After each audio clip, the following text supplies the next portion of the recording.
Some of the services we provide here in MASPE, we teach the student how to use the website to apply for scholarships, whether it's on our website, which is maspe.edu, or OSFA, which is our Office of Student Financial Aid Assistant, or any outside scholarship. We also complete their DTA forms, their SNAP paperwork.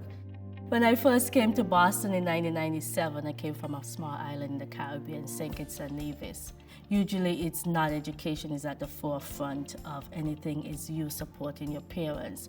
So when they come and say, oh, life is happening, I'm like, life always happens, because every time you plan to do something which will benefit you in the long run, life will interfere with it. So I tell them how I struggle.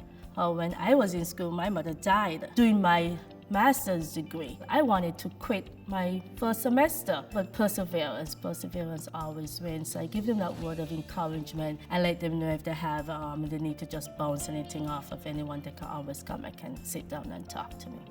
And I also tell them my journey, which wasn't an easy one. When I came to Boston, at one point I was homeless. So I can relate on so many levels with the student, not just academically, but personally as well. I try to have that lending ear kind of conversation to them and walk them through the process, the procedure, how long it will take, what the documents are we need. So I go that extra mile and let them know how they can arrive at an approval for whatever documents I'm asking for. And most of the time it works out. You have to be honest with everything you do. But as I said, financially, you definitely do have to be honest and upfront with students. And sometimes have that hard conversation. You know, just give them the tools and you hope that they will go out and actually use those tools.